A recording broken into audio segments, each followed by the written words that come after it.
잠깐만, 민준아. 아들과 통화를 막 끊으려던 참이었습니다. 그런데 끊기지 않은 전화기 너머로 차가운 목소리가 들려왔습니다.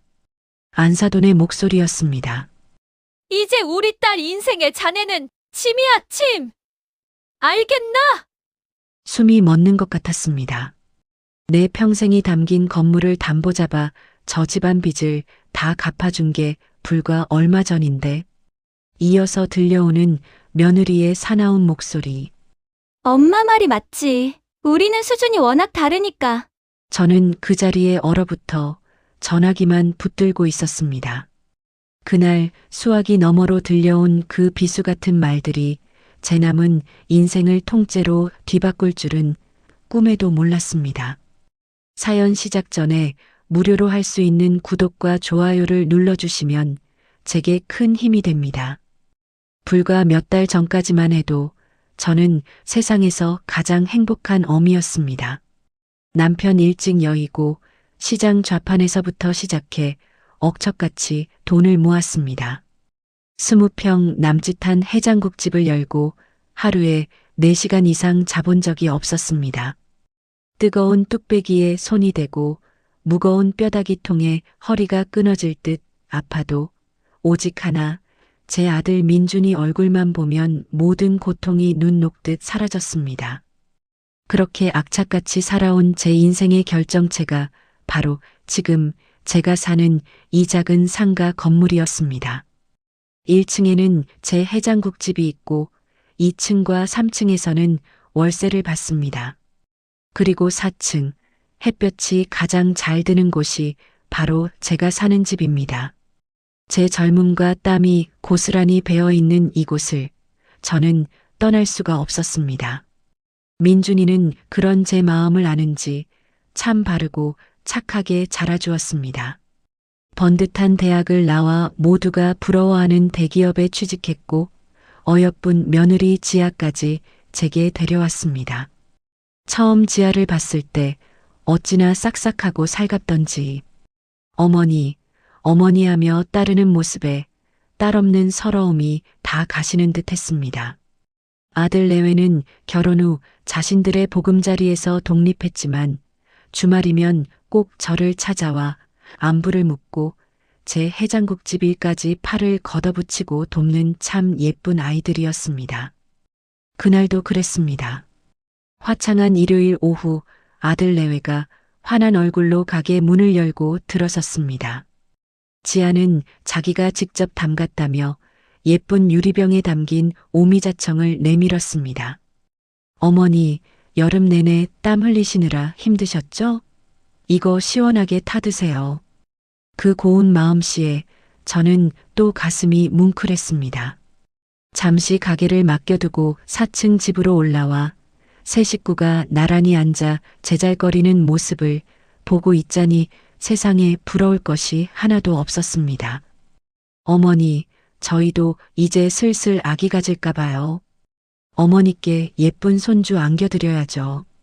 지아의 말에 저는 세상을 다 얻은 듯 기뻤습니다. 그저 이 행복이 영원하기만을 바랐습니다. 하지만 인생이란 게 어찌 그리 순탄하기만 하겠습니까? 행복의 정점에서 불길한 그림자는 소리 없이 다가오고 있었습니다. 그 시작은 아주 사소한 것이었습니다. 언제부터인가 주말에 저를 찾아오는 며느리의 얼굴에 그늘이 드리워지기 시작한 겁니다. 처음에는 회사 일이 힘든가 보다 하고 대수롭지 않게 넘겼습니다. 하지만 제가 차려준 밥상 앞에서 멍하니 창밖을 보거나 한숨을 푹 쉬는 일이 잦아졌습니다. 새아가 무슨 일 있니? 얼굴이 반쪽이네. 걱정되어 물으면 지아는 황급히 웃으며 고개를 저었습니다. 아니에요, 어머니. 그냥 좀 피곤해서요. 그렇게 말하는 지아의 눈가가 미세하게 떨리는 것을 저는 놓치지 않았습니다. 자식 키우는 어미의 감이라는 게 있지 않습니까? 불안한 마음의 하루는 아들 내외가 찾아온 날 가게가 한창 바빴습니다. 잠시 숨을 돌리려 주방 뒤편으로 가는데 가게 구석 테이블에 마주 앉은 아들과 며느리의 심각한 모습이 눈에 들어왔습니다. 오빠, 정말 어떻게 해? 우리 아빠 회사 정말 부도나는 거 아니야?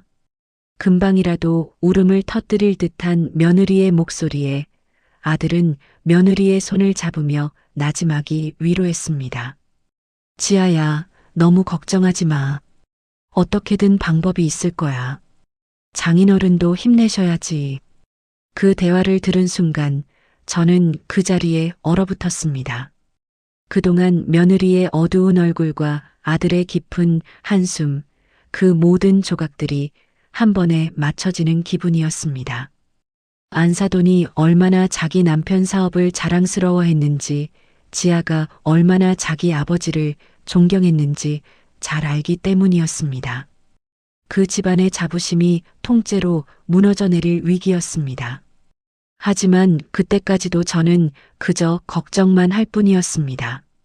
남의 집안 사업 문제에 제가 나설 수는 없는 노릇이라고 생각했습니다. 그 불길이 제 집 처마 밑까지 활활 타들어올 줄은 꿈에도 상상하지 못했습니다. 그날 이후 아들 내외의 분위기는 눈에 띄게 무거워졌습니다.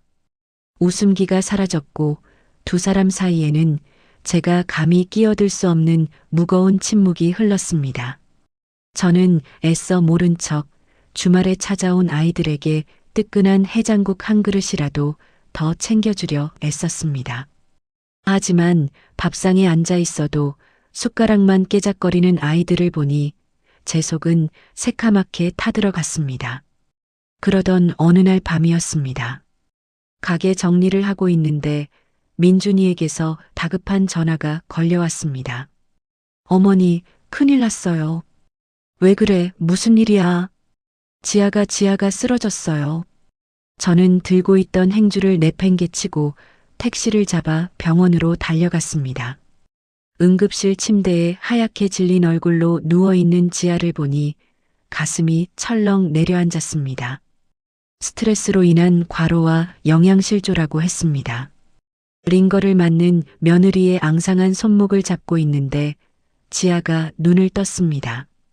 그리고 저를 보자마자 눈물을 왈칵 쏟아냈습니다. 어머니, 흐흑, 어머니, 우리 아빠 어떡해요? 우리 집 이제 다 망했어요. 서럽게 우는 며느리를 보니 남의 일처럼 느껴지지가 않았습니다. 그 아이는 이제 남이 아니라 제 아들의 아내이자 제 딸이나 마찬가지였습니다. 우는 지아를 달래 집으로 보냈지만 그날 밤 저는 한숨도 잘 수가 없었습니다. 다음 날 저녁 결국 올 것이 오고야 말았습니다. 수척해진 얼굴의 안사돈과 박갓사돈이 문 앞에 서 있었습니다. 그들의 뒤에는 금방이라도 울음을 터뜨릴 것 같은 지아가 고개를 푹 숙인 채 서 있었습니다. 평소 그렇게 꼿꼿하고 기품 있던 안사돈의 모습은 온데간데 없었습니다. 제 앞에 선 안사돈은 아무 말 없이 제 손을 덥석 잡았습니다. 그 손이 어찌나 차갑고 떨리던지. 사부인. 안사돈은 말을 잇지 못하고 입술만 달싹였습니다. 그리고는 다음 순간 제 앞에 그대로 무릎을 꿇었습니다. 평생 허리 한번 제대로 펴보지 못하고 산 제 앞에서 그렇게 꼿꼿하고 우아하던 사람들이 속절없이 무너져 내렸습니다. 제 해장국집의 차가운 타일 바닥 위로 사돈과 안사돈, 그리고 제 며느리 지아까지 세 사람이 나란히 무릎을 꿇고 있었습니다. 뚝배기가 끓어넘치는 소리, 손님들의 왁자지껄한 소리, 그 모든 세상의 소음이 한순간에 멀어지는 듯 했습니다. 사부인, 제발 저희 좀 살려주십시오. 안사돈의 울음 섞인 목소리가 정적을 깨고 제 가슴에 날아와 박혔습니다. 저는 너무 놀라 그저 숨을 들이켠 채 그들을 내려다볼 뿐이었습니다. 며칠 전 며느리가 병원에 실려갔을 때부터 이미 예감했던 일이었습니다. 하지만 이렇게 제 일터 한복판에서 내 손님들이 다 보는 앞에서 이런 일이 벌어질 줄이야. 어서 일어나세요, 사돈어른. 이러시면 안 됩니다. 사람들이 다 봅니다. 제가 당황해서 그들을 일으키려 했지만 바깥 사돈은 오히려 제 바짓가랑이라도 붙들 기세로 더욱 고개를 숙였습니다. 평생 남에게 굽히는 법 없이 자신의 사업에 그토록 자부심이 넘치던 사람이었습니다. 그런 그의 어깨가 지금 낡은 장롱처럼 삐걱거리며 무너져 내리고 있었습니다. 염치 없습니다, 사부인. 정말 면목이 없습니다. 하지만 저희가 기댈 곳이 이제 사부인밖에 남지 않았습니다. 바깥 사돈의 목소리는 물기를 잔뜩 머금은 솜처럼 무겁고 축축했습니다. 그의 말 한마디 한마디에서 절망의 냄새가 짙게 풍겨왔습니다. 저는 일단 가게 안 손님들의 시선부터 피해야겠다는 생각에 덜덜 떨리는 목소리로 말했습니다. 우선 일어나서 말씀하세요. 위로 올라가시죠. 여기선 이야기가 안 됩니다. 제 말에 세 사람은 마지못해 몸을 일으켰습니다. 저는 서둘러 가게 문에 재료 소진 팻말을 걸어 잠그고 그들을 4층 제 집으로 안내했습니다. 거실에 들어선 그들은 차마 소파에 앉지도 못하고 다시 바닥에 주저앉으려 했습니다. 됐습니다. 그냥 앉아서 말씀하세요. 도대체 무슨 일입니까? 얼마나 심각한 겁니까? 제 물음에 안사돈이 먼저 입을 열었습니다. 그녀의 얼굴은 화장기가 모두 지워진 채 눈물과 절망으로 얼룩져 있었습니다. 사부인 회사에 막아야 할 돈이 있습니다. 이번 주까지 막지 못하면 정말로 부도입니다. 평생을 바친 모든 것이 끝장입니다. 얼마인데요? 대체 얼마기에? 안사돈은 차마 입이 떨어지지 않는 듯 입술만 파르르 떨었습니다. 대신 바깥 사돈이 무겁게 입을 열었습니다.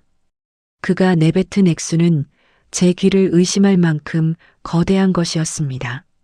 시장 좌판에서 뼈골이 빠지게 벌어도 평생 만져볼 수 있을까 싶은 그런 돈이었습니다. 제 심장이 다시 한번 바닥으로 곤두박질 쳤습니다. 제가 가진 것이라곤 이 낡은 상가 건물 하나가 전부인데 저들이 말하는 돈은 이 건물을 통째로 팔아도 모자랄지 모르는 그런 돈이었습니다. 저는 힘없이 고개를 저었습니다. 사돈어른, 저는 그런 돈 없습니다. 아시지 않습니까? 제가 가진 거라곤 이 건물 하나뿐인 것을요. 제 말에 안사돈의 눈에서 기어이 참았던 눈물이 폭포수처럼 쏟아졌습니다. 사부인, 그래서 드리는 말씀입니다. 염치 없고 죽을 죄를 짓는 말인 줄 알지만 이 건물이라도 담보로 잡히면 그 순간 제 머릿속에 무언가가 툭 하고 끊어지는 것 같았습니다. 이 건물은 제 인생 그 자체였습니다. 남편 없이 홀로 아들을 키우며 흘린 땀과 눈물의 결정체였습니다. 밤새도록 무릎이 쑤시고 손가락 마디마디가 아파와도 아침이면 창밖으로 보이는 저 건물 간판을 보며 하루를 버텼습니다. 그런데 그 건물을 담보로 내놓으라니, 그것은 제 목숨을 내놓으라는 말과 같았습니다. 그건 안 됩니다. 절대로 안 됩니다. 다른 건 몰라도 이건 안 됩니다. 제 단호한 목소리에 지아가 고개를 들었습니다.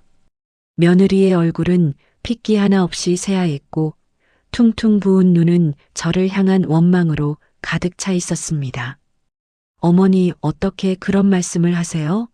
저희 아빠 엄마가 저렇게 무릎까지 꿇으셨는데 우리 집 다 망하게 생겼는데 어머니는 돈만 생각하세요? 그 말이 비수가 되어 제 가슴을 찔렀습니다. 내가 돈만 생각한다고? 이 건물이 내게 어떤 의미인지 저 아이는 정말 모르는 걸까? 서운함과 배신감에 입술이 바싹 말라왔습니다. 세아가, 너는... 제가 무슨 말이라도 하려던 그때였습니다. 지금까지 벽에 기댄 채 고개만 숙이고 있던 아들 민준이가 천천히 우리 앞으로 걸어 나왔습니다. 그리고는 다음 순간 제 눈앞에서 그대로 무릎을 꿇었습니다. 사돈 부부와 며느리의 옆에 제 아들이 나란히 무릎을 꿇고 있었습니다.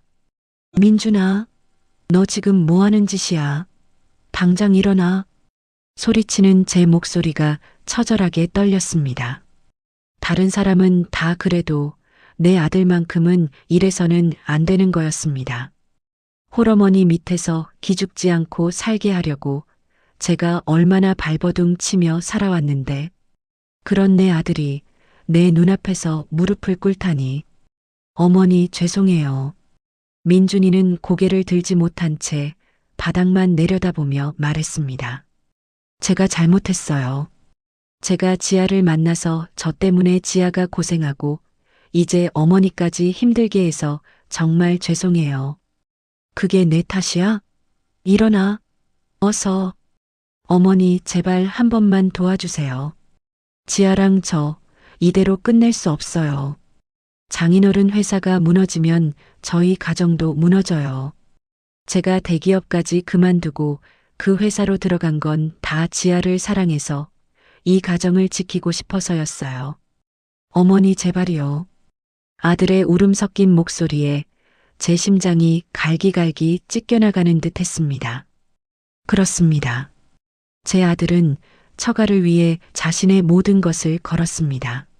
안정된 대기업을 박차고 나와 언제 쓰러질지 모르는 사돈의 회사로 뛰어들었습니다. 그 모든 것이 며느리를 사랑하기 때문이었습니다. 그런 아들의 진심을 저는 외면할 수가 없었습니다. 밤이 깊었습니다. 저는 사돈네 식구들을 우선 돌려보냈습니다. 생각할 시간을 달라는 말과 함께 텅 빈 거실에 홀로 남은 저는 한 발자국도 움직일 수가 없었습니다. 창밖으로는 제가 평생을 바쳐 이룬 도시의 야경이 반짝이고 있었지만 제 눈에는 아무것도 들어오지 않았습니다. 아들의 눈물, 며느리의 원망, 사돈의 절망. 그것들이 뒤섞여 제 머릿속을 헤집고 있었습니다. 밤새 제 안에서 수만 번의 전쟁이 일어났습니다. 내 평생과 아들의 눈물. 저울의 양끝에 놓인 그것들은 감히 무게를 잴 수 없는 것들이었습니다. 이 건물을 잃으면 저는 다시 길바닥에 나앉아야 합니다. 이 나이에 다시 시작할 자신이 없었습니다. 하지만 아들의 무너진 얼굴을 떠올리면 차라리 내 목숨을 내놓는 게 낫겠다 싶었습니다. 동이틀 무렵 기나긴 전쟁은 끝났습니다. 패자는 처음부터 정해져 있었습니다. 자식을 이기는 어미는 이 세상에 없으니까요. 저는 떨리는 손으로 전화기를 들었습니다. 그리고 어딘가로 전화를 걸었습니다. 제 해장국집 단골 손님 중에 법무사 사무실에서 일하는 사람이 있었습니다. 김 사무장님 접니다. 뼈다귀 해장국집 아줌마요. 다름이 아니라 제가 건물을 담보로 돈을 좀 빌려야 할 것 같은데 그 전에 확실하게 해둘 게 있어서요. 가장 안전하고 가장 확실한 방법으로요. 수화기 너머로 사무장의 의아한 목소리가 들려왔습니다. 하지만 저는 흔들리지 않았습니다. 이미 제 마음은 정해졌으니까요. 아들의 행복을 위해서라면 내 인생 전부를 걸어야 한다 해도 저는 전화를 끊고 잠들어 있는 아들의 방문을 조용히 열었습니다. 곤히 잠든 아들의 얼굴을 한참이나 내려다보았습니다. 그리고 다짐했습니다. 이것이 내 마지막 희생이 되기를, 내 아들이 다시는 눈물 흘리는 일이 없기를, 그렇게 간절히 또 간절히 빌었습니다. 사람의 마음은 갈대와 같아서 아쉬울 때와 그렇지 않을 때가 다르다는 것을 저는 시장 바닥에서 뼈저리게 배웠습니다. 돈 몇 푼에 어제의 동지가 오늘의 적이 되는 것을 수없이 봐왔습니다. 그래서 저는 제 아들의 눈물 앞에서 모든 것을 내주기로 결심한 그 순간에도 마지막 빗장은 걸어야 한다고 생각했습니다. 이것은 사돈을 믿지 못해서가 아니었습니다. 제 아들을 지키기 위한 어미로서의 마지막 본능이었습니다. 다음 날 아침 저는 해장국집 단골이었던 김 사무장을 만났습니다. 그의 소개로 저는 한 연륜 있는 변호사의 사무실에 앉아 있었습니다. 낡은 책 냄새와 묵직한 공기가 흐르는 그곳에서 저는 제 평생의 재산 목록과 등기부등본을 꺼내 놓았습니다. 변호사님, 제가 이 건물을 담보로 사돈댁에 돈을 빌려주려고 합니다. 변호사는 서류를 훑어보더니 안경 너머로 저를 빤히 쳐다봤습니다. 사모님, 가족 간의 금전 거래는 신중하셔야 합니다. 특히 이런 거액은 알고 있습니다. 그래서 변호사님을 찾아온 겁니다. 그냥 빌려주는 게 아닙니다. 확실한 안전장치가 필요합니다. 제 단호한 말에 변호사는 잠시 저를 살피더니 이내 고개를 끄덕였습니다. 저는 제 요구사항을 분명하고도 차분하게 말했습니다. 제 건물을 담보로 대출을 받는 대신 그 돈이 들어가는 사돈의 회사, 그 회사의 공장 부지와 가장 비싼 기계 설비 일체에 대해 제 이름으로 근저당을 설정하고 싶다고 했습니다. 사돈께서 회사를 담보로 은행에서 직접 대출을 받으면 될 일이지 왜 굳이 사모님 건물을? 그분들은 이미 신용이 바닥나서 1금융권에서는 단 한 푼도 대출이 안 나온다고 합니다. 그래서 제가 나서는 겁니다. 하지만 변호사님, 저도 살아야 하지 않겠습니까? 내 아들도 지켜야 하고요. 만에 하나, 정말 만에 하나 잘못되었을 때 제가 길바닥에 나앉을 수는 없는 노릇입니다. 제 목소리에는 물기가 없었습니다. 어젯밤의 눈물은 모두 말라붙고 오직 아들을 지켜야 한다는 차가운 결심만이 남아 있었습니다. 변호사는 제 눈을 한참 들여다보더니 이내 알겠다며 서류를 준비하기 시작했습니다. 그는 역시 전문가였습니다. 제가 미처 생각지 못한 부분까지 꼼꼼하게 챙겨 가장 강력하고 확실한 법적 안전장치를 만들어 주었습니다.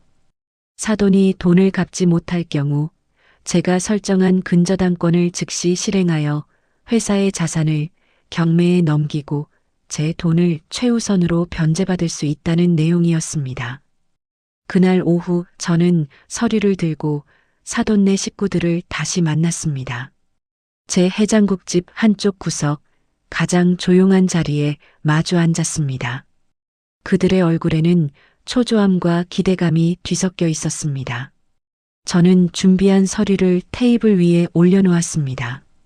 사돈어른, 제가 이 건물을 담보로 대출을 받아 그 돈을 빌려드리겠습니다. 제 말에 안사돈과 며느리의 얼굴에 화색이 돌았습니다. 정말입니까, 사부인? 정말 감사함. 대신 조건이 있습니다. 저는 안사돈의 말을 끊고 변호사가 만들어준 서류를 앞으로 밀었습니다. 저도 이 나이에 빈털터리가 될 수는 없는 노릇입니다. 사돈 회사의 토지와 주요 설비에 제 이름으로 근저당을 설정해야겠습니다. 물론 빌려드린 돈을 모두 갚으시면 깨끗하게 풀어드릴 겁니다. 이건 그냥 만약을 위한 최소한의 절차일 뿐입니다. 제 말에 바깥사돈의 얼굴이 순간 굳어지는 것을 보았습니다. 하지만 그도 잠시 그는 이내 헛기침을 하며 말했습니다. 허허, 당연히 그렇게 하셔야죠. 사부인, 저희가 어찌 사부인의 그 큰 은혜를 잊겠습니까? 이건 당연한 절차입니다. 어서 도장 가져오게. 그들은 서류의 자세한 내용은 읽어보지도 않았습니다. 그들의 눈에는 오직 돈만이 보일 뿐이었습니다. 근저당이라는 무서운 단어가 가진 진짜 의미 따위는 당장의 위기를 넘기고 싶은 절박함 앞에서 아무런 힘도 발휘하지 못했습니다. 안사돈과 며느리 역시 그저 일이 해결되었다는 안도감에 고개를 주걱거릴 뿐이었습니다. 그렇게 제 인생을 건 위험한 계약은 일사천리로 끝이 났습니다. 며칠 뒤 은행에서 거액의 대출금이 나왔습니다. 제 평생의 무게와도 같은 돈이었습니다. 저는 그 돈을 사돈의 회사 계좌로 이체했습니다. 이체 완료 버튼을 누르는 순간 손가락이 천근만근처럼 무거웠습니다. 하지만 동시에 이제 모든 것이 끝났다는 안도감이 밀려왔습니다. 그날 저녁 아들 내외가 케이크와 꽃다발을 들고 저를 찾아왔습니다. 어머니, 정말 감사합니다. 어머니 덕분에 저희 다 살았어요. 지아는 예전의 싹싹한 며느리로 돌아와 있었습니다. 제 손을 잡고 눈물을 글썽이는 모습에 그간의 서운함이 눈 녹듯 사라지는 듯 했습니다. 아들 민준이의 얼굴에도 오랜만에 환한 웃음꽃이 피었습니다. 어머니, 이 은혜 평생 잊지 않을게요. 정말 감사합니다. 활짝 웃는 아들의 얼굴을 보니 그래, 잘한 일이다 싶었습니다. 내 건물 하나가 뭐 대수랴. 내 아들이 저렇게 웃을 수만 있다면 내 전 재산이 아니라 내 목숨이라도 내놓을 수 있지. 저는 그렇게 스스로를 다독였습니다. 사돈의 회사는 기적적으로 위기를 넘겼습니다. 급한 불을 끄자 일은 다시 순조롭게 풀리기 시작했습니다. 사돈네 식구들은 한동안 저를 하늘처럼 떠받들었습니다. 주말마다 찾아와 비싼 선물을 안기고 제 해장국집 일도 마치 자기 가게인 양 열심히 도왔습니다. 그들의 진심 어린 감사 인사에 저는 근저당이라는 껄끄러운 족쇄를 채워둔 것이 미안해질 정도였습니다. 그래, 역시 내가 사람을 잘못 보지 않았어. 괜한 걱정을 했구나. 그렇게 마음을 놓아가던 어느 날이었습니다. 그날은 사돈의 회사가 중요한 계약을 성사시켰다며 모두 함께 저녁 식사를 하는 날이었습니다. 고급 한정식집의 별실에서 오랜만에 화기애애한 분위기가 이어졌습니다. 술이 몇 순배 돌자 바깥 사돈의 목소리가 한껏 커졌습니다. 하하, 역시 위기가 곧 기회라고 하지 않습니까? 이번 일로 우리 회사가 더 단단해졌습니다. 이제 곧 예전 명성을 되찾을 겁니다. 모두가 박수를 치며 기뻐했습니다. 저 또한 흐뭇한 미소로 그를 바라보았습니다. 그런데 바로 그때 바깥사돈이 제게 술을 따라주며 나지막이 말했습니다. 그나저나 사부인, 이제 회사도 안정되었으니 슬슬 그 서류는 정리하는 게 어떻겠습니까?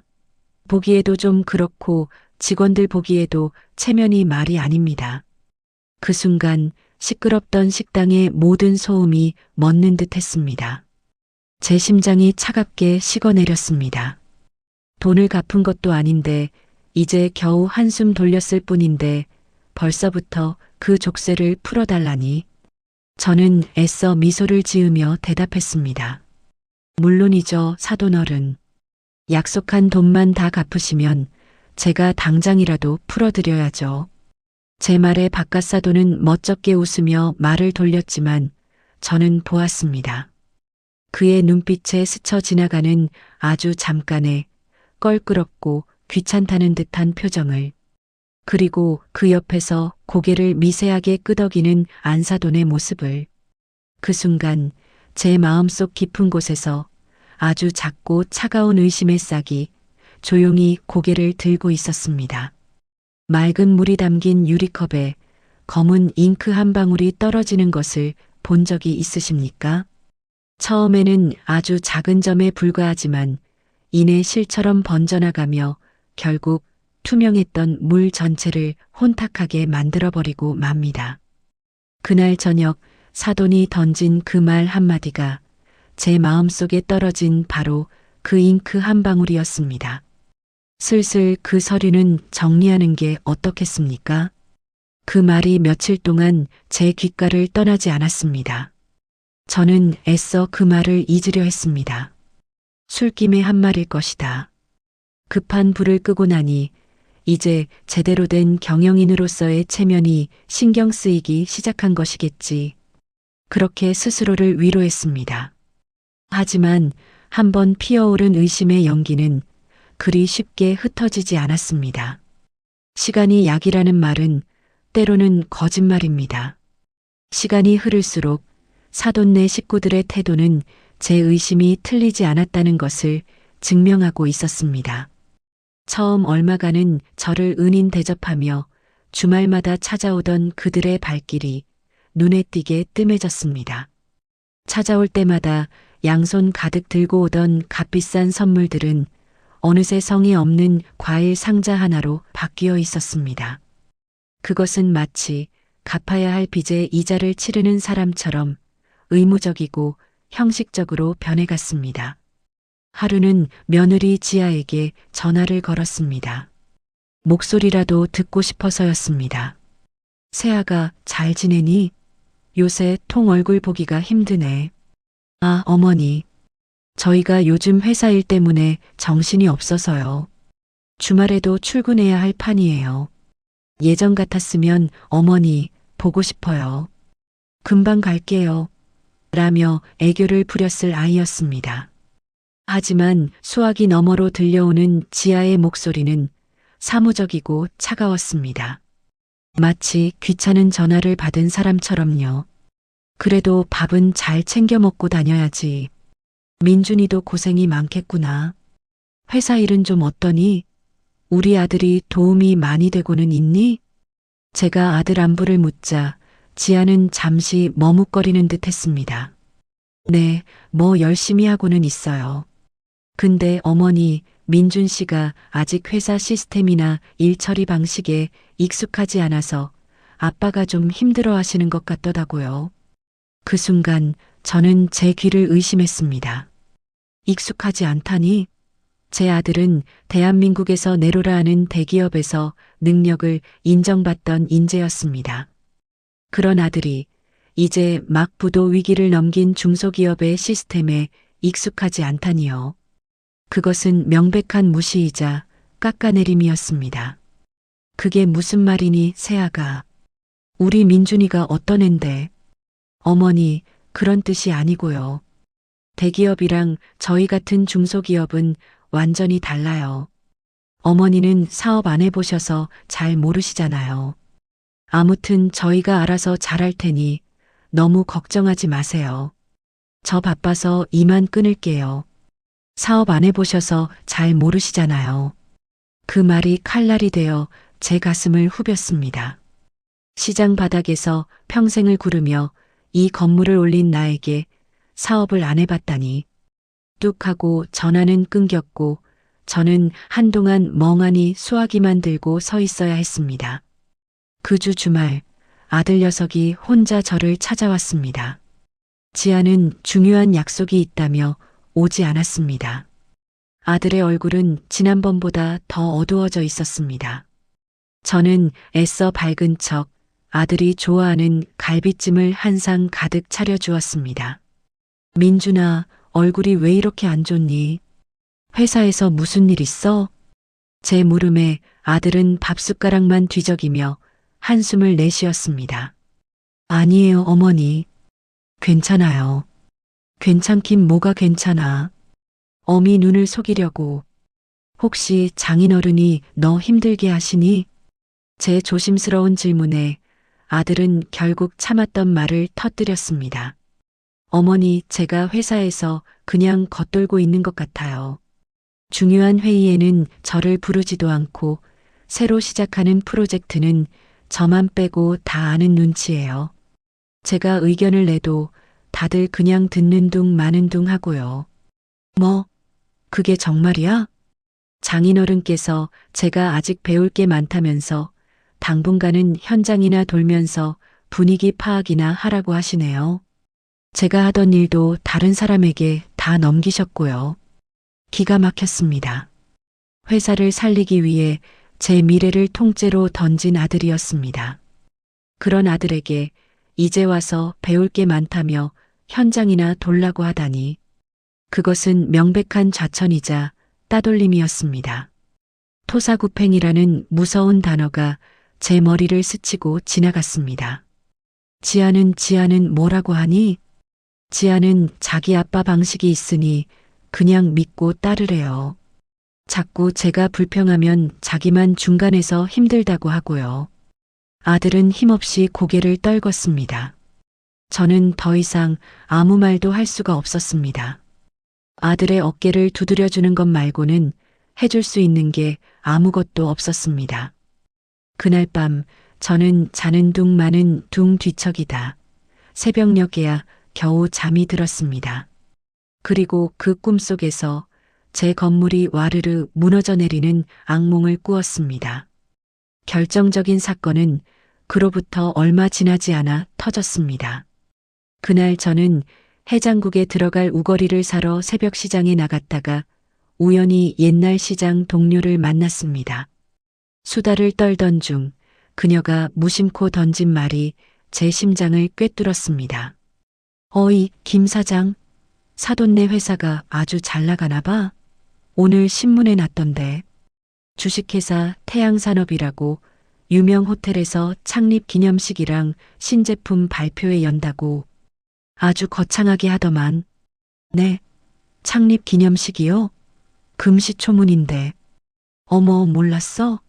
사돈댁인데? 사위가 아주 큰일 했다고 인터뷰도 실렸던데. 사진 보니까 아주 늠름하더만. 저는 심장이 덜컥 내려앉는 기분으로 그녀가 내민 신문을 받아들었습니다. 경제면 한 구석에 정말로 사돈의 회사 기사가 실려 있었습니다. 위기 극복한 주식회사 태양산업, 신기술로 제도약 날개라는 거창한 제목 아래 활짝 웃고 있는 박가사돈과 안사돈, 그리고 그 옆에 바싹 붙어 있는 며느리 지아의 사진이 있었습니다. 그리고 그 기사에는 이번 위기 극복의 1등 공신이라며 박가사돈이 직접 스카우트한 젊은 인재 암흑의 상무의 이름이 대문짝만하게 실려 있었습니다. 제 아들 민준이의 이름은 그 어디에도 없었습니다. 저는 손을 부들부들 떨며 곧장 아들에게 전화를 걸었습니다. 민준아, 너 지금 어디야? 어머니, 저 지금 지방 공장에 내려가는 길인데요.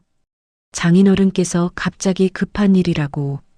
오늘 내 장인어른 회사 창립 기념식인 거 알고 있었니? 수화기 너머로 아들의 숨막히는 침묵이 흘렀습니다. 잠시 후 떨리는 목소리가 들려왔습니다. 몰랐어요. 저는 전혀 듣지 못했어요. 그 순간 제 머릿속에서 무언가 완전히 끊어져 버렸습니다. 이것은 실수가 아니었습니다. 명백한 의도였습니다. 내 아들을 이 중요한 날에 일부러 멀리 지방으로 보내버린 겁니다.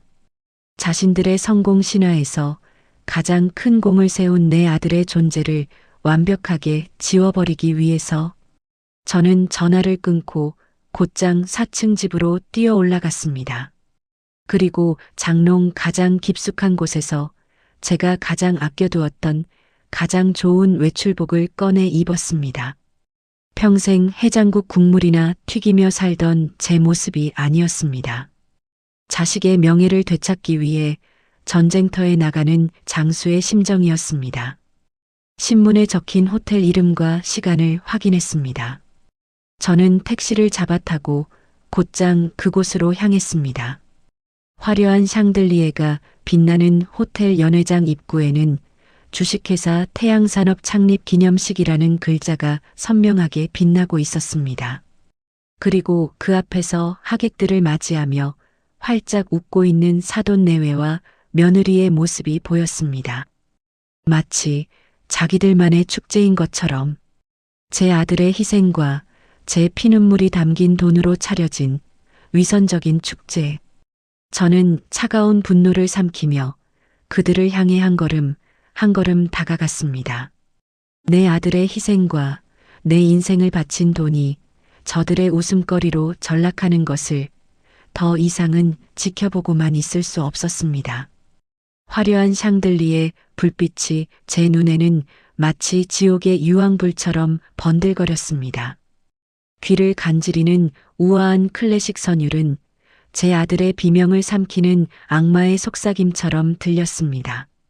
연회장 입구에서 하객들을 맞으며 웃고 떠드는 사돈 내외와 며느리 지아의 모습, 내 아들의 희생과 내 피눈물이 담긴 돈으로 차려진 저 위선적인 축제의 한가운데를 향해 저는 한 걸음 한 걸음 나아갔습니다. 어머, 사부인. 여긴 어쩐 일이십니까? 가장 먼저 저를 발견한 것은 안사돈이었습니다. 그녀의 얼굴에 떠올랐던 환한 미소는 저를 보는 순간 마치 가면이 깨지듯 순식간에 사라졌습니다. 당황과 경계심이 뒤섞인 표정, 그 옆에 있던 박갓사돈과 며느리 지아의 시선 또한 제게로 향했습니다. 그들의 눈빛 속에는 당신이 왜 여기에?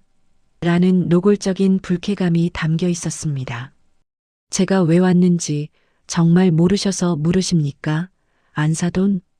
제 목소리는 분노로 잘게 떨리고 있었지만 저는 똑똑히 말했습니다. 제 목소리에 주변 하객들의 시선 몇몇이 이쪽으로 쏠렸습니다. 박갓사돈이 재빨리 제 팔을 잡아 끌며 아무도 듣지 못할 목소리로 속삭였습니다. 사부인, 여기서 이러시면 안 됩니다. 일단 조용한 곳으로 가서 놓으시오. 저는 그의 손을 거칠게 뿌리쳤습니다. 제 평생 처음으로 누군가에게 내지르는 악에 바친 소리였습니다. 제 고함에 연회장 입구의 모든 시선이 우리에게로 집중되었습니다. 박갓사돈의 얼굴이 시뻘겋게 달아올랐습니다. 지금 뭐 하는 짓입니까? 이런 누추한 행색으로 남의 귀한 잔치에 와서 행패를 부리는 거요. 누추한 행색? 그 말이 제 심장을 찔렀습니다. 제가 오늘을 위해 장롱 깊숙한 곳에서 꺼내 입은 내 인생 가장 좋은 옷이었습니다. 하지만 번쩍이는 명품으로 온몸을 휘감은 그들 눈에는 해장국집 안악의 발버둥으로밖에 보이지 않았던 겁니다. 행패라고? 내가 지금 행패를 부리는 것으로 보이시오? 내 아들 민준이는 어디 있소? 이 자리에 누구보다 먼저 서 있어야 할 내 아들은 어디다 처박아 두고 당신들끼리 모여서 웃고 떠드는 거냐고 묻고 있잖소? 제 절규에 며느리 지아가 한 걸음 앞으로 나섰습니다. 그녀의 얼굴에는 더 이상 싹싹하고 애교 많던 며느리의 모습은 없었습니다. 차갑고 날카로운 경멸만이 가득했습니다. 어머니, 제발이요. 여기서 이러시면 저희 체면이 뭐가 돼요? 어서 돌아가세요. 여긴 어머니 같은 분이 오실 자리가 아니에요. 어머니 같은 분. 그 말이 제 머리를 망치로 내려쳤습니다. 얼마 전까지만 해도 어머니, 어머니 하며 내 품에 안기던 아이였습니다. 그런 아이의 입에서 나온 말이었습니다. 저는 허탈한 웃음을 터뜨렸습니다. 그래, 내가 어떤 사람인데. 내가 내 시어미고 내 남편을 낳아준 사람이다. 그리고 내 집안이 망하기 직전에 내 전 재산을 털어넣어 구해준 사람이야. 그런데 이제 와서 내가 올 자리가 아니라고? 제 말에 주변이 술렁이기 시작했습니다. 박갓사돈의 얼굴은 이제 시뻘건 것을 넘어 하얗게 질려가고 있었습니다. 그는 이 상황을 빨리 끝내고 싶다는 듯 저를 향해 이를 악물고 말했습니다. 그만하면 됐습니다. 시끄럽고 돈 몇 푼 빌려준 게 무슨 대단한 벼슬이라도 되는 줄 아시오? 그깟 돈 곧 갚아주면 될 것 아니오. 그깟 돈이라고? 당신들 목숨값이나 마찬가지였던 돈이 이제 와서 그깟 돈이 됐단 말이오? 그래, 그깟 돈. 그리고 똑똑히 들으시오. 사부인이 그토록 찾는 박민준 씨는 오늘부로 우리 주식회사 태양산업 직원이 아닙니다. 내가 내 권한으로 오늘부로 해고했소. 해고. 그 단어가 제 귀에 천둥 소리처럼 울렸습니다. 저는 아무 말도 하지 못하고 그저 박갓사돈의 얼굴만 멍하니 쳐다보았습니다. 회사를 위해 제 미래를 던진 아들이었습니다. 그런데 이제 와서 헌신짝처럼 버려졌다는 말입니까? 제가 충격으로 말을 잇지 못하는 사이 제게 마지막 비수를 꽂은 것은 다름 아닌 며느리 지아였습니다. 그녀는 싸늘한 미소를 지으며 제 아버지를 거들었습니다. 맞아요, 어머니. 아빠 말이. 그리고 그런 남자랑 더는 못 살아요. 그것은 제가 이 드라마의 맨 처음 전화기 너머로 들었던 바로 그 목소리였습니다. 그 악몽이 지금 제 눈앞에서 현실이 되어 펼쳐지고 있었습니다. 저는 믿을 수 없다는 듯 며느리를 향해 간신히 입을 열었습니다. 지아야, 내가 지금 뭐라고? 똑똑히 말씀드릴게요, 어머니. 이제 민준 씨 저한테 필요 없어요. 우리 집안이 어려울 땐 쓸모가 있었지만 이제 아니에요. 수준이 안 맞는 사람이랑 제가 어떻게 평생을 살아요? 수준. 그 단어가 제 이성을 완전히 끊어버렸습니다. 저는 저도 모르게 지아를 향해 손을 뻗었습니다. 그 뻔뻔한 얼굴을 한 대라도 후려치지 않고는 제가 미쳐버릴 것 같았습니다. 하지만 제 손이 며느리에게 닿기도 전에 건장한 호텔 보안 요원 2명이 나타나 제 양팔을 거칠게 붙잡았습니다. 이거나, 이 짐승만도 못한 것들아. 날 놓으란 말이야. 저는 발버둥 쳤습니다. 하지만 제 힘으로는 어림도 없었습니다. 저는 짐짝처럼 질질 끌려나가면서도 눈은 그 세 사람에게 고정되어 있었습니다. 바깥사도는 못 볼 것을 봤다는 듯 고개를 돌렸고 안사도는 부채로 얼굴을 가렸습니다. 그리고 며느리 지아는 그녀는 저를 벌레를 보는 듯한 눈으로 가만히, 아주 가만히 내려다보고 있었습니다. 그 눈빛 속에서 저는 읽었습니다. 이것이 끝이라는 것을. 저는 호텔 밖으로 내팽개쳐졌습니다. 화려했던 외출복은 구겨지고 머리는 산발이 되었습니다. 차가운 밤바람이 제 뺨을 스쳤지만 아무것도 느껴지지 않았습니다. 지나가는 사람들이 저를 이상한 눈으로 쳐다봤지만 부끄러움조차 느껴지지 않았습니다. 저는 멍하니 택시를 잡아탔습니다. 그리고 집으로 돌아오는 내내 단 한마디도 할 수가 없었습니다. 텅 빈 집에 들어서자 온몸의 힘이 탁 풀리며 그 자리에 주저앉았습니다. 어둠 속에서 저는 떨리는 손으로 아들에게 전화를 걸었습니다. 신호가 몇 번 울리고 아들이 전화를 받았습니다.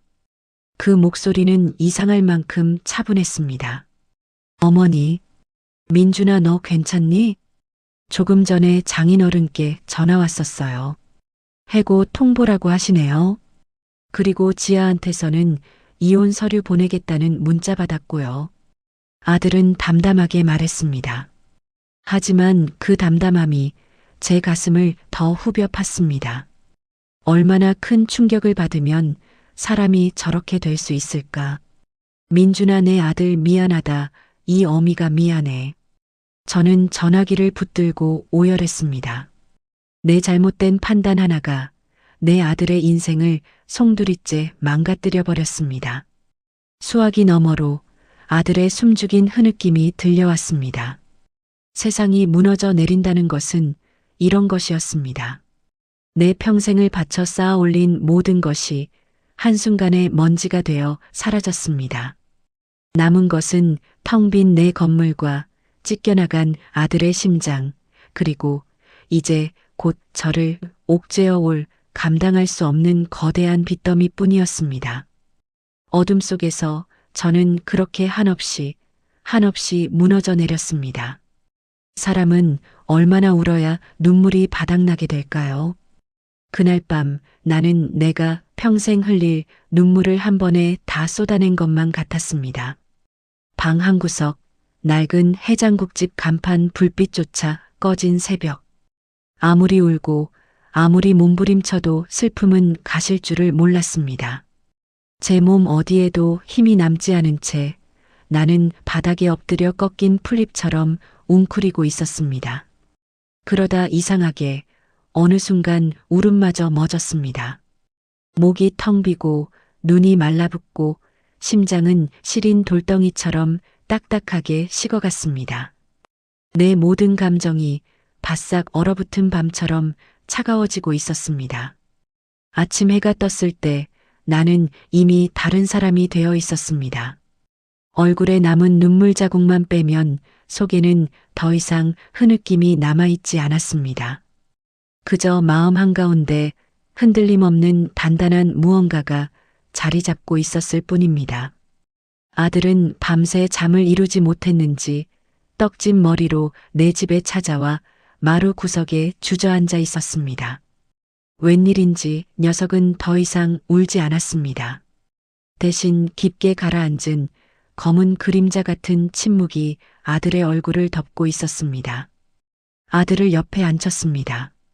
한참 말을 잇지 못하다 겨우 입을 열었습니다. 민준아, 어젯밤 내가 받은 문자 이혼 서류 정말 온 거니? 아들은 말없이 휴대폰을 내미는 것으로 대답을 대신했습니다. 화면 속에는 한 줄의 문자와 첨부된 이혼 합의서 사진이 적나라하게 떠 있었습니다. 여기까지가 최종 결정이에요. 바로 도장 찍어주세요. 더 미련 둘 거 없으니까. 한때 내 딸처럼 여겼던 지아가 이젠 한마디의 설명도 없이 내 아들을 내던졌습니다. 나는 더 이상 울지 않았습니다. 희한할 만큼 모든 것이 선명했습니다. 민준아, 이대로 무너질 거니? 내 목소리가 이토록 담담하게 나올 수 있다는 게 나도 놀라웠습니다. 아들은 대답하지 못했습니다. 그저 깊은 한숨만 내쉴 뿐이었습니다. 넌 아직 젊다. 쓰러진 자리에서 그냥 일어나면 된다. 하지만 나는 이제 물러설 곳이 없다. 나는 조용히 아들의 손을 꼭 잡았습니다. 내가 할 수 있는 건 여기까지인 줄 알았다. 근데 아니다. 어미로서 마지막까지 내 편에 선다. 이 어미가 절대로 내 인생을 이렇게 끝내게 두진 않을 거다. 아들은 고개를 들고 내 얼굴을 뚫어지게 바라봤습니다. 나는 힘껏 눈을 맞추었습니다. 흔들림 없는 눈동자에 아들은 잠시 눈을 내리깔더니 조용히 고개를 끄덕였습니다. 나는 바로 자리에서 일어났습니다. 그간 탈진한 몸에 언제 그런 힘이 남아 있었는지 모를 일이었습니다.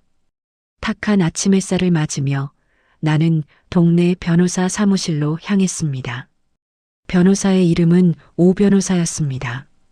처음 건물 담보며 근저당권 서류를 쓸 때부터 그는 가장 신중하고 냉정한 사람이었습니다. 그 사무실 문을 열고 들어가자 오 변호사가 나를 반겼습니다. 어머님, 웬일이세요? 얼굴이 많이 안 좋아 보이시네요. 나는 오 변호사 앞에 앉아 지난 며칠의 일을 있는 그대로 말했습니다. 아들이 어떻게 회사에서 쫓겨나고 며느리에게 어떻게 버림받았는지, 그리고 내 모든 피와 땀이 녹아든 건물도 빚더미에 앉게 생겼다는 사실까지도. 오 변호사는 내 말을 조용히 다 듣고 손을 가지런히 모았습니다. 많이 힘드셨겠네요. 그런데 아직 근저당권이 살아있습니다. 이게 최고의 보험이라는 것 잘 아시죠? 네, 변호사님. 그래서 왔습니다. 제 피눈물값 갚아주고 싶습니다. 그 사람들 어쩌면 좋겠습니까? 내 목소리는 유리처럼 날카로웠습니다. 오 변호사 또한 내 결의에 흐트러짐이 없음을 읽은 듯 단호한 눈으로 서류철을 넘겼습니다. 간단합니다. 상대가 이미 계약 조건을 위반했거나 추가로 대출금 상환의 징후가 명확하다면 언제든 근저당권 실행 청구를 할 수 있습니다. 다만 법적 절차는 최대한 정교하게 진행하셔야 합니다. 감정이 아니라 이성으로 대응해야 합니다. 이제부터는 무슨 말씀, 무슨 대화든 모두 기록하세요. 증거 하나라도 더 확보해 두셔야 합니다. 오 변호사의 말이 내 머릿속에 맑고 단단히 박혔습니다. 나는 간밤 종일 뒤척이며 쓴 복수의 시나리오를 조심스럽게 내밀었습니다. 사돈과의 통화, 회사 경영 상태, 사돈 집안에 숨겨진 빚, 그리고 혹여나 있을 며느리의 약점까지. 단 한치의 방심도 남겨둬선 안 되겠다고 나는 지독하게 메모지를 파고 또 팠습니다. 이 싸움 정당하게 이깁니다. 저 사람이 감히 어머님한테 했던 모든 말과 모욕 싹 다 서류에 남겨주세요. 녹음, 문자, 이메일 가능하면 전부요. 나는 고개를 끄덕인 후 사무실을 나서며 굳게 다짐했습니다. 이제 울 시간은 끝났다. 내 인생, 내 아들 인생, 내 놈들한테 더 이상 욕보이지 않는다. 이후의 며칠은 내 인생에서 가장 차갑고 바쁜 하루하루였습니다. 나는 해장국집을 최소한만 돌보고 대부분의 시간을 탐문과 정보 모으기에 쏟았습니다. 시장에서 밤낮 없이 부지런히 발품을 팔았다 보니 누가 누구와 무슨 거래를 하는지 어떤 소문이 돌고 있는지 알 수밖에 없었습니다. 그 과정에서 들려온 이야기들은 내가 상상했던 것보다 더 추악했습니다. 주식회사 태양산업은 표면상으론 위기를 넘긴 것처럼 보였으나 실상은 내 피 같은 돈이 아니었으면 금세 무너졌을 허울뿐인 위태로운 재무 상태였다는 것도 알았고 바깥사돈이 다시 은행권 대출에 손을 대기 시작했다는 소문도 들었습니다. 이런 상황을 두고 오 변호사는 단호하게 말했습니다. 이건 명백한 계약 위반 소지가 있습니다.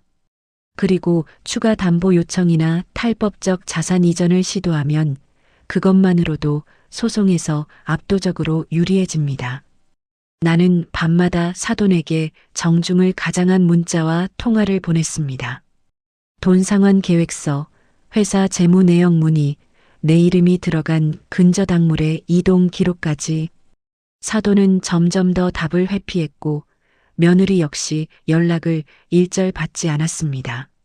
하지만 나는 조급하지 않았습니다. 이 시련이 나를 더 단단하게 만들고 있음을 알았으니까요. 내 안에서 피어오르던 분노는 이제 단단한 얼음처럼 차분하게 식어 있었습니다.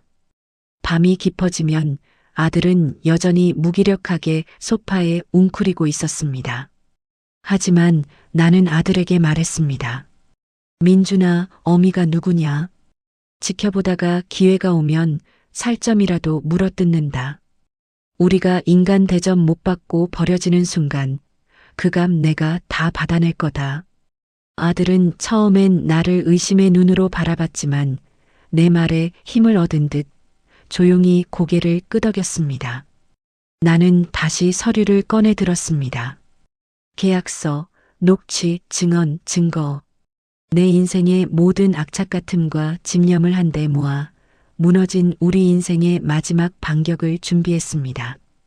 이것이 내 인생 마지막 전투라는 걸 알기에 나는 한치의 빈틈도 남기지 않았습니다. 그리고 속으로 다짐했습니다. 민준아, 이제 울지 마라. 내 어미가 다 불살라서 저 인간들 인생을 반드시 우리 밑바닥까지 끌고 내려줄 테니. 그 밤 나는 처음으로 눈을 감고 잠이 들었습니다.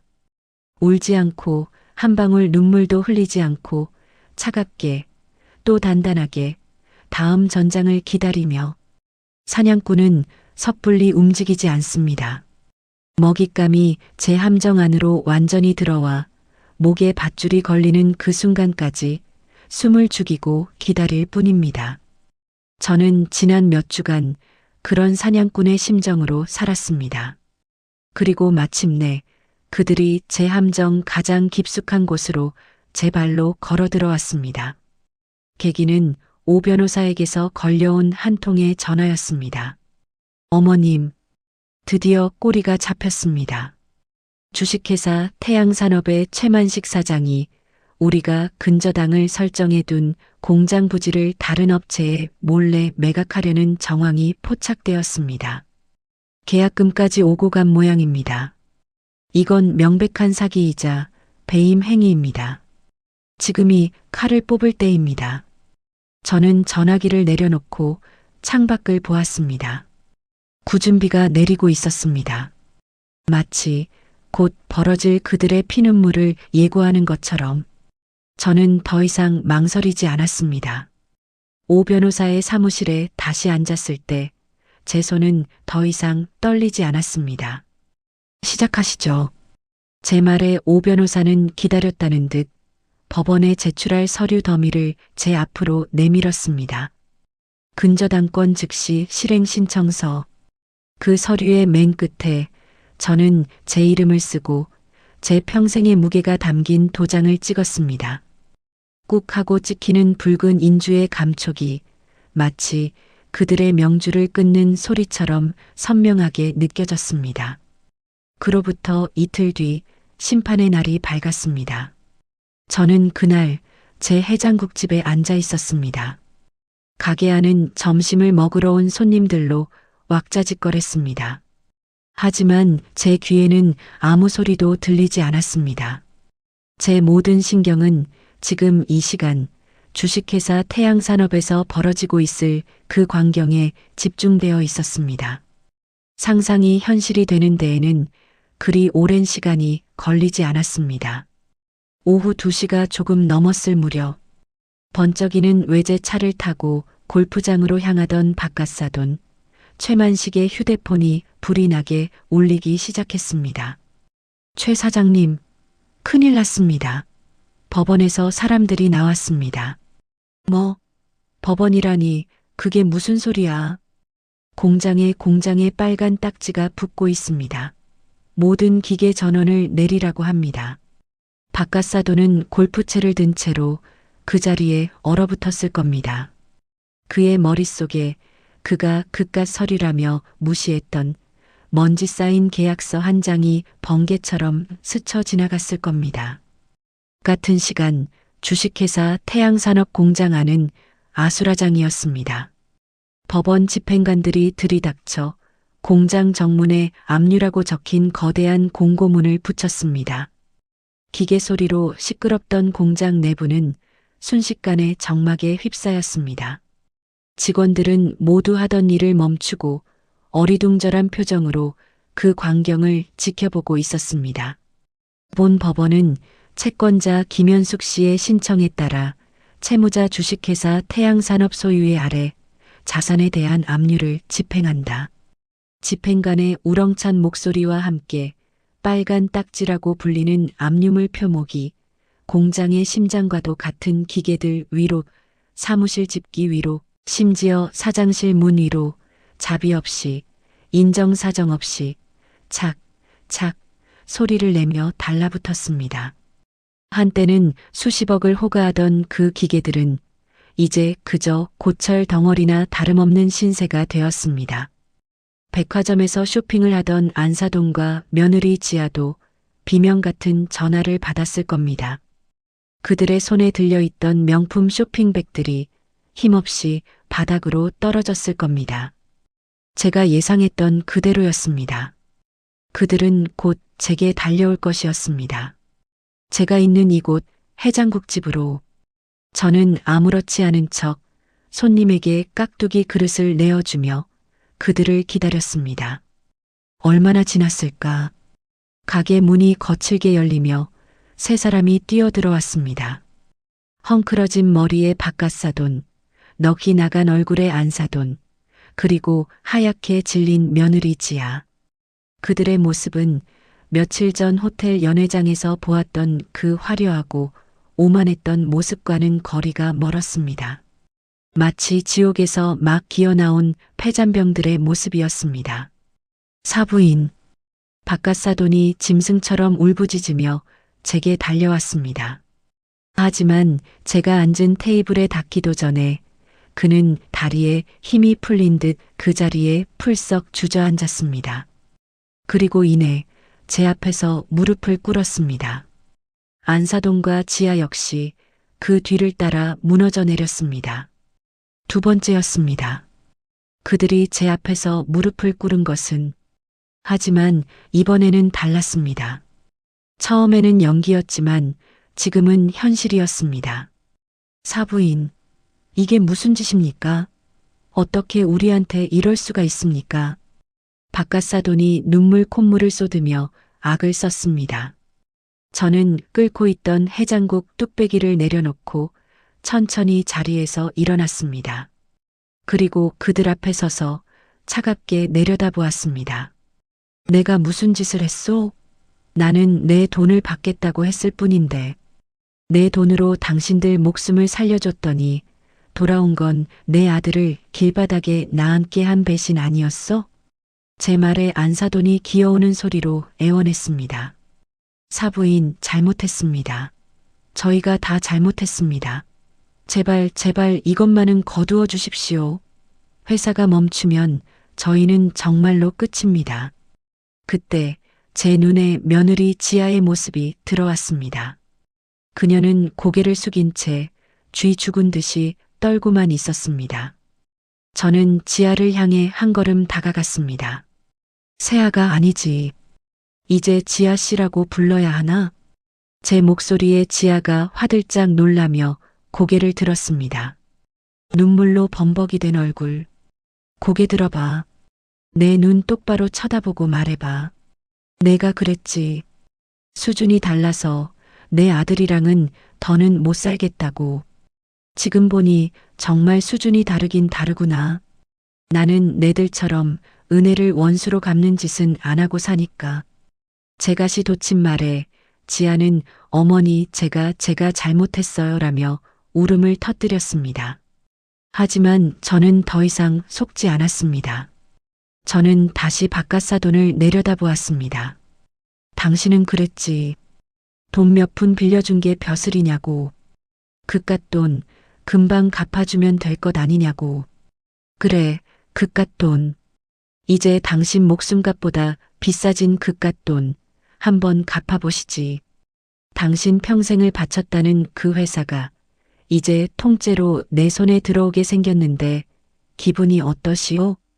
바깥사돈은 대답 대신 잘못했습니다. 여사님, 회장님, 제발 살려주십시오. 라며 바닥에 머리를 찍기 시작했습니다. 하지만 이미 늦었습니다. 저는 차갑게 돌아섰습니다. 그리고 제 인생에서 가장 통쾌하고 가장 잔인한 마지막 한마디를 내뱉었습니다. 내 아들이 흘린 피눈물 값이요. 당신들 평생을 바쳐도 다 갚지 못할 빚이지. 그러니 이제 그만 꺼지시오. 내 가게 물 더럽히지 말고. 저는 더 이상 그들을 쳐다보지 않았습니다. 마치 길가에 굴러다니는 돌멩이를 보듯 아무런 감정도 느껴지지 않았습니다. 가게 안의 손님들은 모두 숨을 죽인 채 이 기막힌 막장 드라마의 결말을 지켜보고 있었습니다. 저는 제자리로 돌아와 앞치마를 둘렀습니다. 그리고 방금 들어온 손님을 향해 아무렇지 않은 목소리로 물었습니다. 어서 오세요. 뭐로 드릴까요? 제 등 뒤에서 세 사람의 처절한 통곡 소리가 해장국 끓는 소리에 묻혀 서서히, 아주 서서히 잦아들고 있었습니다. 심판은 끝났습니다. 폭풍이 지나간 바다는 거짓말처럼 고요했습니다. 제 등 뒤에서 들려오던 세 사람의 처절한 통곡 소리는 어느새 멀어져 갔습니다. 가게 안을 가득 채웠던 숨막히는 긴장감도 손님들이 모두 빠져나간 가게 안에서 희미하게 흩어졌습니다. 저는 텅 빈 가게 한가운데 서서 창밖을 보았습니다. 언제 그랬냐는 듯 비는 그치고 잿빛 구름 사이로 희미한 햇살이 비치고 있었습니다. 모든 것이 끝났습니다.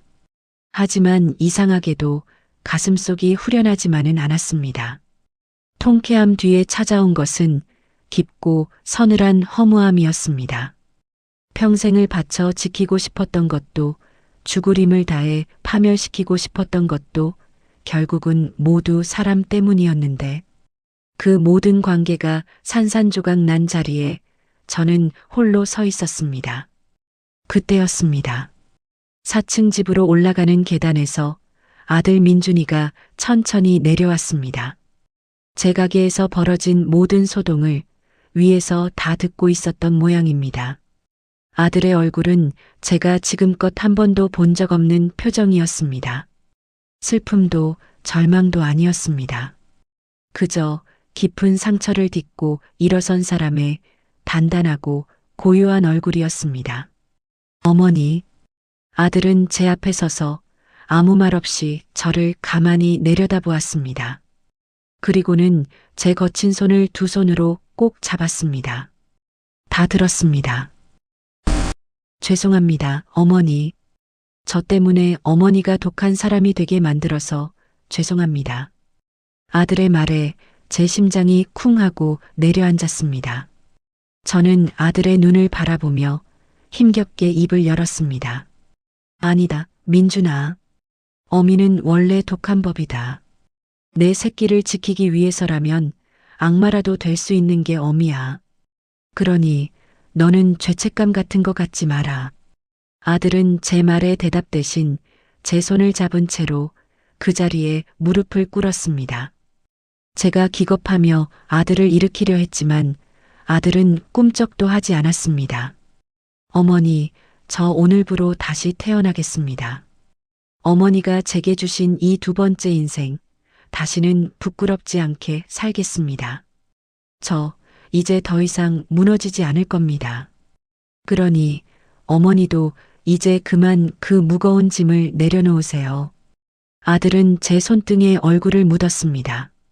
아들의 뜨거운 눈물이 제 손등 위로 툭툭 떨어졌습니다. 그 눈물은 지난날의 절망과 무력함의 눈물이 아니었습니다. 새로운 시작을 다짐하는 뜨거운 맹세의 눈물이었습니다. 저는 그런 아들의 어깨를 말없이 감싸 안았습니다. 그날 우리는 아주 오랫동안 서로의 온기에 기댄 채 긴 어둠의 터널을 함께 빠져나오고 있었습니다. 며칠 뒤 오 변호사에게서 모든 절차가 마무리되었다는 연락이 왔습니다. 주식회사 태양산업의 공장 부지와 기계 설비들은 경매를 통해 모두 매각되었습니다.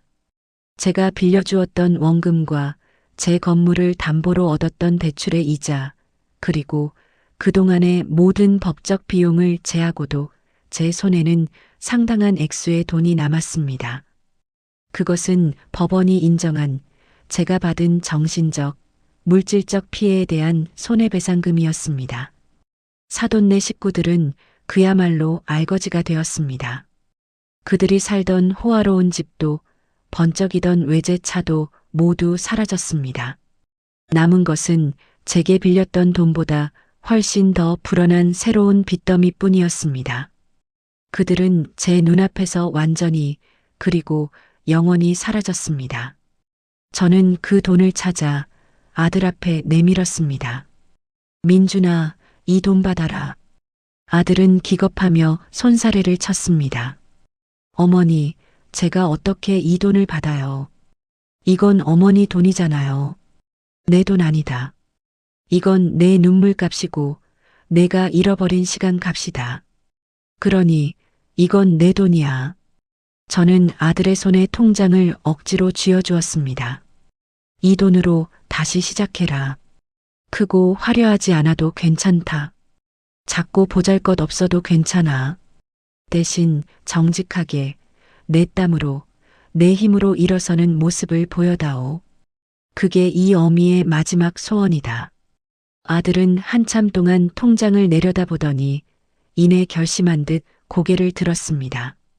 그의 눈빛은 다시 예전의 총명하고 반짝이던 모습으로 돌아와 있었습니다.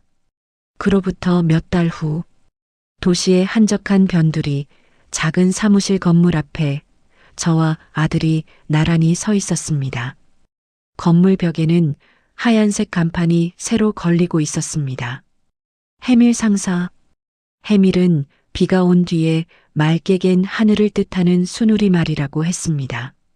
아들이 직접 지은 이름이었습니다. 우리의 지난 날처럼 모진 비바람이 지나고 이제는 맑게 갤 날만 남았다는 의미겠지요. 저는 간판을 다는 인부들에게 따뜻한 음료수를 건네며 사무실 안을 들여다보았습니다. 책상 몇 개와 전화기가 전부인 초라한 사무실이었지만 그곳은 세상 그 어떤 대기업보다 더 희망차고 단단해 보였습니다. 직원이라고는 아들과 아들의 옛 동료 2명이 전부였습니다. 하지만 그들은 서로를 믿고 의지하며 밤낮 없이 일했습니다. 그리고 오늘 저는 다시 제자리로 돌아왔습니다. 지글지글 뚝배기 끓는 소리가 정겨운 제 해장국집. 점심시간이 되자 아들이 넥타이를 반쯤 푼 편안한 차림으로 가게 문을 열고 들어섰습니다. 어머니, 저 왔어요. 어서 와라, 내 아들. 저는 가장 맛있는 부위만 골라 담은 뜨끈한 뼈다귀 해장국을 아들 앞에 놓아주었습니다. 아들은 말없이 밥 한 공기를 뚝딱 말아 맛있게 먹기 시작했습니다. 그 모습을 보고 있자니 지난 몇 달간의 지옥 같던 시간들이 마치 까마득한 옛날 이야기처럼 느껴졌습니다. 인생이란 참 모를 일입니다. 그토록 사랑했던 며느리의 배신이 내 아들을 다시 일으켜 세우는 약이 될 줄이야. 내 전 재산을 날릴 뻔했던 그 위기가 우리 모자를 더 단단하게 묶어주는 밧줄이 될 줄이야. 저는 가끔 그날의 일을 떠올립니다. 수화기 너머로 들려오던 그 잔인한 목소리, 호텔 연회장에서 저를 벌레 보듯 하던 그 차가운 눈빛. 그 기억들은 아마 평생 저를 따라다니겠지요. 하지만 이제는 괜찮습니다. 제 옆에서 든든하게 자기 몫을 해내고 있는 아들을 보면 그 모든 상처가 봄눈 녹듯 사라지니까요. 찢어졌던 편지는 다시 붙지 않지만 찢어진 상처에는 새살이 돋아나는 법입니다. 저는 배웠습니다. 진정한 힘이란 넘어지지 않는 것이 아니라 넘어져도 다시 일어서는 용기에서 나온다는 것을. 그리고 어미의 사랑이란 자식의 눈물을 닦아주는 것뿐만 아니라 자식이 스스로 눈물을 닦고 일어설 수 있도록 그의 발밑을 단단하게 만들어주는 것이라는 사실을 말입니다. 만약 여러분이라면 당신의 목숨과도 같은 자식이 당신의 눈앞에서 무너져 내리고 있다면 당신은 과연 어디까지 하실 수 있겠습니까? 저는 그저 제 아들이 밥 잘 먹고 두 발 뻗고 편히 잘 수 있기를 바랐을 뿐인 평범한 어미일 뿐입니다. 그리고 지금 제 아들은 다시 웃고 있습니다. 그것이면 제게는 충분합니다. 정말로 충분합니다. 이 이야기는 한 어머니의 숭고한 희생이 어떻게 끔찍한 배신으로 돌아올 수 있는지, 그리고 그 절망의 끝에서 한 사람이 어떻게 모든 것을 되찾고 다시 일어서는지를 보여주고 있습니다. 어머니는 용서 대신 정의를 택했습니다. 무너진 아들의 세상과 자신의 인생을 되찾기 위한 가장 처절하고도 위대한 선택이었습니다. 인생에는 누구나 크고 작은 배신과 마주하는 순간이 있습니다. 사돈 내외처럼 탐욕에 눈이 멀어 돌이킬 수 없는 실수를 하기도 하고, 한때의 주인공처럼 배신감과 분노에 사로잡혀 모든 것을 잃었다고 생각되는 깊은 절망의 밤을 보내기도 합니다. 하지만 중요한 것은 그 절망의 자리에서 어떤 선택을 하느냐입니다. 주저앉아 눈물만 흘릴 것인가, 아니면 그 눈물을 닦고 다시 일어설 힘을 찾을 것인가. 과거는 바꿀 수 없지만 우리의 내일은 바로 오늘의 선택에 달려 있습니다. 어쩌면 지금 여러분의 삶에도 모진 비바람이 불고 있을지 모릅니다. 오늘 어머니와 아들의 이야기가 그 비를 피할 우산이 되진 못하더라도 비가 그친 뒤 맑게 갤 하늘을 기다릴 수 있는 작은 용기와 위로가 되었기를 진심으로 바랍니다. 앞으로도 여러분의 마음을 울리는 다양한 이야기로 찾아뵙겠습니다. 여러분의 하루가 따뜻한 위로로 가득하길 바랍니다. 채널 구독과 좋아요도 잊지 말고 부탁드립니다.